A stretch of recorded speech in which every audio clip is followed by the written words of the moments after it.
À quoi ressemblera demain? Chaque jour, Cécilia Sévry nous parle d'une de ces trouvailles qui pourrait changer notre quotidien.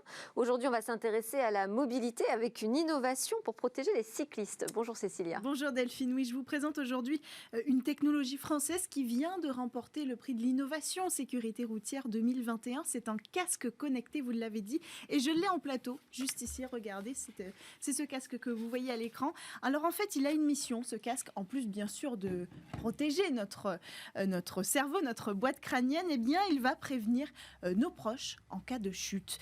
C'est une société centenaire, Abus, une société française qui a créé ce casque. En fait, elle a fait appel, cette société, à une autre société qui travaille, qui est la NFL, vous savez, la Ligue nationale de football américain aux États-Unis.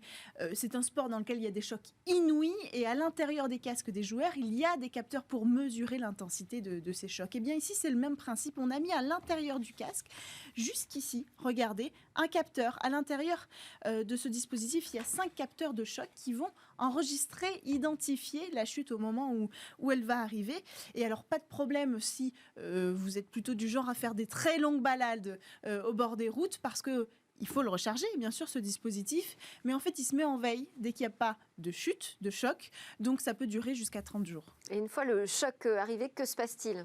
Alors, le dispositif, il envoie par Bluetooth un signal à notre téléphone portable parce qu'il y a une application à télécharger sur notre téléphone qui est compatible avec iOS et Android. Sur ce téléphone, il faut que quand on s'inscrit, on met plusieurs informations capitales. Notre identité, notre groupe sanguin et surtout les personnes à contacter. Parce que c'est important de le préciser, ce n'est pas le téléphone qui va appeler les secours.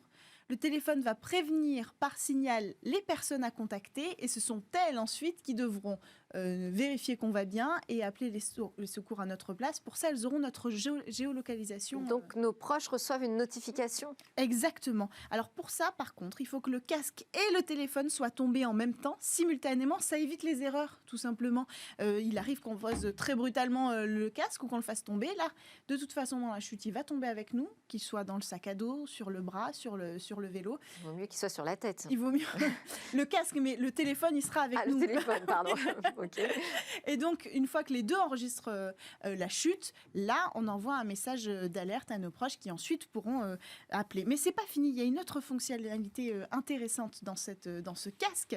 Si on fait du vélo le soir et qu'on se sent en danger, qu'on se sent suivi, par exemple, on peut appuyer 4 fois, comme ça, sur le casque. Là, pas besoin qu'il y ait de simultanéité avec le téléphone ou quoi que ce soit. On appuie 4 fois sur le casque et il envoie automatiquement un message d'alerte à nos amis avec la géolocalisation en direct tout le long de notre trajet pour vérifier que tout va bien. Merci beaucoup Cécilia Sévry. Merci à tous de nous avoir suivis, à suivre le Lab où pitch les entreprises du numérique. Et moi, je vous dis à demain pour de nouvelles discussions sur la tech.